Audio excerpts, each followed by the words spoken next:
Та сургалтын менежер хичээлийн тохиргоог хэрхэн хийх болон хичээлийн тохиргоог батлах, цуцлах, заавар хичээлийг хүргүүлж байна.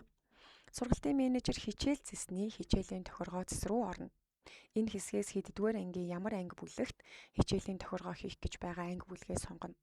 Шинээр хичээлийн тохиргоо хийх гэж байгаа бол та энд харагдаж байгаа цэнхэр өнгөтэй нэмэх төвчлөр дээр дарснаар хичээлийн тохиргоог үндсэн бүлэг, дид бүлэг, анги удирдсан багшаар гэсэн 3 төрлөөр хийх боломжтой. Үндсэн бүлэг, дид бүлэг гэсэн энэ төрлийг та бүх ангиудад ашиглаж болно. Харин анги удирдсан багшаар гэсэн энэ төрлийг зөвхөн бага ангид ашиглана гэдгийг анхаараарай. Яг одоо би 10 дугаар ангийн монгол хэлний заавал судлах хичээлээр хичээлийн тохиргоо хийх гэж байгаа учраас үндсэн бүлэг гэсэн сонголтыг сонгоно. Хичээл хэсэг дээр дарж ямар хичээл дээр хичээлийн тохиргоо хийх гэж байгаа тухайн хичээлээ сонгоно. Монгол хэл заавал судлах. Дор харагдаж байгаа 1-4 дугаар үйлрэлийг дөрвүүлэнгийн чеклэн гэдгийг анхаараарай. Ингэснээр тухайн хичээлийн тохиргоо дөрвөн үйлрэл дөрвүүлэнд нь идэвхтэй байна гэсэн үг. Багш сонгоно хэсэг дээр дарж тухайн монгол хэлний хичээлийг заадаг багшийн нэрийг сонгоно. Хэрвээ энэ дээр тухайн хичээлийг заах багшийн нэр байхгүй байвал та багш зэсний багшийн заах хичээл гэсэн зэс рүү орж тухайн багш дээр 10 дугаар ангийн монгол хэлний хичээлийг заана гэсэн тохируулгыг хийсний дараагаар энэ хэсэгт багшийн нэр гарч ирнэ гэдгийг анхаараарай. Багшийн нэрийг сонгосны дараагаар хадгалах төвчлөөр дарж дараа нь тим төвчлөөрийг дарснаар хичээлийн тохиргоо амжилттай хадгалагдана.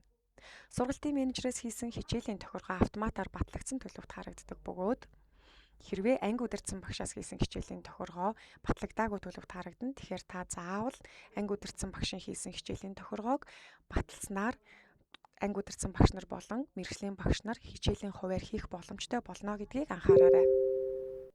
Одоо дид бүлгээр хичээлийн тохиргоо хийж үзцгээе. Нэмэх төвчлөр дээр дааж дид бүлэг гэсэн сонголтыг сонгож хичээл хэсгээс дид бүлгээр ордог хичээлийг сонгоно. За мэдээж дөрвөн улирлаа дөрвүүлэнгийн чеклж өгнө. За багш сонгоно хэсгээс эхний 1-р дид бүлгийн багшийг сонгоно. Дор хэсгээс 2-р дид бүлгийн багшийг бас сонгосноор хадгалах төвчлөр, тим төвчлөрийг дарснаар дид бүлгийн тохиргоо амжилттай хийгднэ гэсэн үг. Дид бүлэг 1, дид бүлэг 2. Энэхүү та хичээлийн тохиргоог хийж болно. За мөн хичээлийн тохиргоогоо та улирал тус бүрээрээ шүүлтүүрээрээ хайгаад улирал тус бүрийнхаа хичээлийн тохиргоог хянаж болно. За хичээлийн тохиргоог батлахдаа та бүгдийг сонгох гэдэг чекийг чеклж бүх хичээлийг чеклсний дараагаар батлах төвчлөрийг дарж баталж болно.